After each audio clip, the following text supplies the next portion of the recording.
안녕하세요. 저희는 세이지 약국에서 실습 중인 약학대학 실습생 김용경, 박진영입니다. 스스로의 건강을 알뜰살뜰 챙기게 된 요즘 영양제를 드시는 분도 드시려고 하는 분도 정말 많을 겁니다.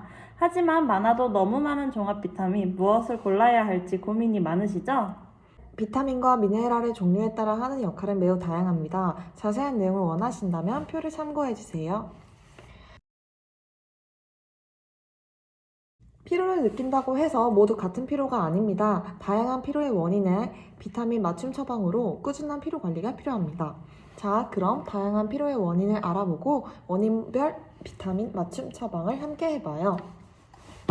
먼저 육체 노동을 많이 하거나 신체를 쓰는 직업일 경우 근육을 자주 사용하게 됩니다. 근육은 TCA 회로를 통해 ATP라는 에너지를 얻게 되는데 이 과정에서 과도하게 생성된 피로부산이라는 물질이 젖산으로 바뀌면서 생성된 양성자가 근육의 피로를 유발시킵니다. 신체 활동이 많은 직업인 경우 필요한 영양소는 다음과 같습니다. 이러한 종류의 영양소 함량이 높은 비타민 제품을 고르는 것이 좋겠죠? 두 번째로는 많은 두뇌 활동을 필요로 하는 분들이 집중하면 좋을 만한 내용입니다. 많은 정보를 처리하거나 의사결정을 내려야 하는 직업일 경우 또는 공부를 하는 학생들은 두뇌를 장시간 사용하게 됩니다. 이렇게 되면 뇌에서 보내는 신호 전달 단계의 피로도가 증가하게 되는데요. 결과적으로 세로토닌과 도파민의 비율이 평상시와는 다르게 바뀌게 됩니다. 도파민 농도가 저하되어 세로토닌이 우세할 경우 졸음이나 정신적 피로 증가 등을 느낄 수 있습니다.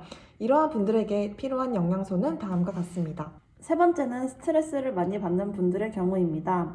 스트레스와 밀접한 관련이 있는 장기인 부신에서 항스트레스 호르몬인 코티솔을 생산 및 분비하는데요. 적절한 스트레스 관리가 되지 않으면 이러한 기전이 과항진되어 만성 스트레스로 이어질 수 있고 더 나아가 만성 피로 증후군으로 발전하게 됩니다.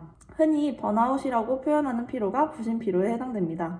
이런 경우에는 다음과 같은 영양소가 도움이 됩니다. 네 번째로 생활 습관이 나쁜 경우, 예를 들어 흡연이나 음주를 하는 경우 쉽게 피로해질 수 있습니다.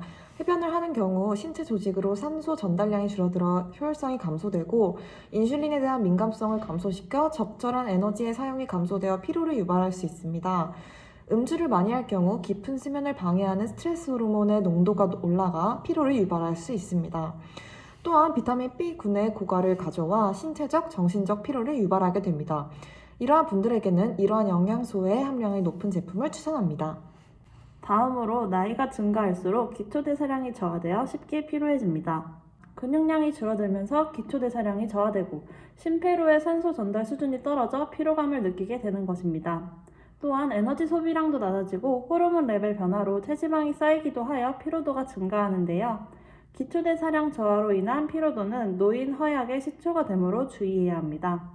이런 노인분들께는 다음과 같은 영양소를 잘 섭취할 수 있도록 합니다. 마지막으로 다이어트 경험이 있으신 분들 많으시죠? 간혹 올바르지 않은 다이어트를 하여 과도한 식이 제한을 하거나 불규칙한 식생활을 지속하게 되면 체내 피로도가 증가하게 됩니다.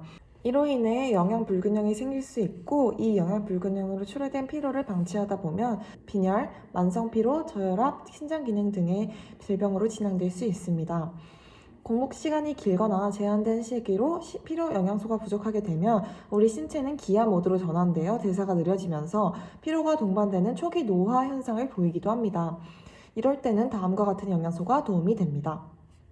이렇게 피로의 원인에 따라 필요한 영양소를 말씀드렸습니다. 비타민 제품들이 너무 많아 선택이 어렵다면 이를 바탕으로 본인이 필요한 영양소가 무엇인지 생각해보고 더 맞는 제품을 골라보는 것이 어떨까요?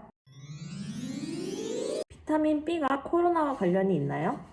최근에 코로나에 의해 많은 분들이 면역력에 대해 관심을 갖고 있습니다. 면역력을 증진시키기 위한 영양제로 비타민 B를 챙겨 먹는 것을 추천드립니다. 비타민 B군을 충분히 섭취하면 면역력 향상, 만성피로 개선, 체력 상승 등 여러 도움을 받을 수 있기 때문입니다. 요즘 구내염이 생겨서 고생 중입니다. 무기력하기도 하고요. 이런 제 증상에 맞는 영양제도 있나요? 비타민 B2인 리보플라빈이 부족할 시 구강염, 혀염증, 지루성 피부염 등 면역 질환을 유발하는 경우가 많아요. 비타민 B군을 보충해서 에너지 대사나 면역력의 상승을 기대해보는 것도 좋습니다. 비타민 B는 보통 언제 먹는 것이 더 좋은가요? 보통 식전에 복용하는 것을 추천드려요. 비타민 B는 수용성 비타민으로 물에 쉽게 녹기 때문에 식사 후에 복용할 경우 비타민 B군 흡수를 오히려 방해할 수 있습니다. 또한 잠자기 3, 4시간 전에 섭취할 경우에는 신진대사가 증진되어 수면에 방해될 수가 있습니다. 이른 시간에 복용하여 이러한 부작용을 피하는 것이 좋겠습니다. 감사합니다.